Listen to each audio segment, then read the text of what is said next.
Hello, my friends. This is Rick, and this is your seat at the table, and we are looking at the Teeth of Mordor. It's another installment of the Fortresses of Middle Earth from Iron Crown Enterprises, and let's get at it, right? Let's see.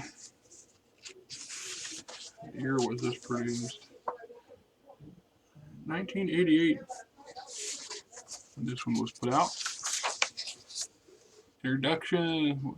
Most fearsome gate complexes in Middle-earth. The Teeth of Mordor guard the main entry into Mordor. They are constructed along with Sir Ungol, Nursang, and Eisenmouth in the early years of the Third Age by Isildur and his successors for the purpose of preventing evil creatures from making their way back to the Black Land. The Great Plague struck Gondor, however, the watch on Mordor was abandoned, and it was not long before the citadels were repopulated by the very creatures they were designed to keep out. Nearly 200 feet tall, the teeth are known as individually as Charcoast or Frang Fort and Narchost as Fire Fort. They, along with the rampart between them, form the Morannon, closing the narrow gap between the mountains of ash and the mountains of shadow.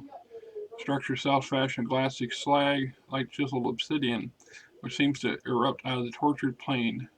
These huge black jaws wait to close on the foolish intruders. Right? So the background, the Dunedain citadels, when they were constructed, why they were constructed, the plague years, when they were abandoned, the ring race re-enter Mordor, preparations for war, teeth after Sauron's downfall, fortress design. So it's the entire fortress constructed from black glassy stone, similar in appearance to the Tower of Orthanc, but not as resilient.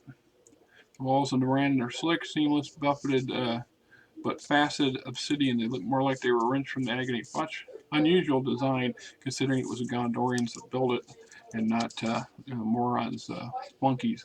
We've got the layout, Fang Fortress, various levels, things that you're going to encounter, locations and stuff like that. These are, I've had a couple of campaigns in Middle Earth where these have played a role. People either passed by them or in one case was invited in when it was during the year 1640 and there was still a Gondorian presence there. Uh, I've also utilized these once or twice as towers or wizards towers and things like and fortresses and other campaigns like in D&D and things like that. For simplicity, I just changed the names, because I like reusing material. Quite a bit of stuff you can see there's stains and stuff, but this has seen a lot of use on my part over the years. There's some Cheeto prints of my thumbs on here somewhere too. Narchos, the fire tower, basically the same as the first tower, with a few minor changes inside, and the fact that they're spread way apart. Later, the Morannon gate, the gate in the wall was added by Sauron. Originally, these didn't belong here; it was just the two towers. And of course, the hills on either side are riddled with the orc holes, as we see in the movie.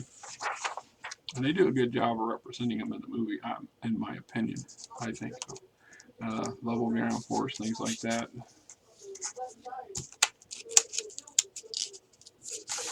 Trying to imagine what it would have been like to be on been a Gondorian soldier in a garrison here in this bleak and foreboding land with such a horrible, horrible history and a horrible backstory, and having to cope with being here. I imagine it's not the sort of thing you would want to do for years on end without taking its toll on your head.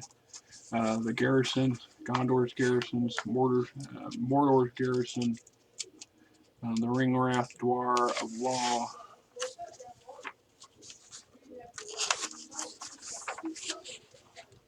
Mouth of Sauron, Kresk, the Human Garrison, the Orc and Troll Garrison, the Hounds of the Morannon, the Flying Beasts, the Adventures before 1640, after 1640, Fourth Age.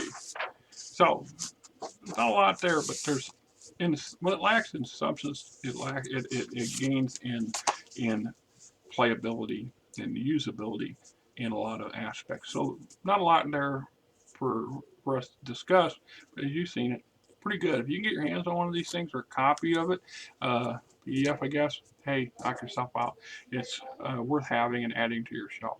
Till next time, this is Rick, and it's snowing again here for the third day in Des Moines, Iowa. I hope you have a better day and not the sub-zero temperatures we got. Because I get to get up at 4 a.m. and go to work tomorrow, and it's snow or cold or not, because by golly, I need the hours.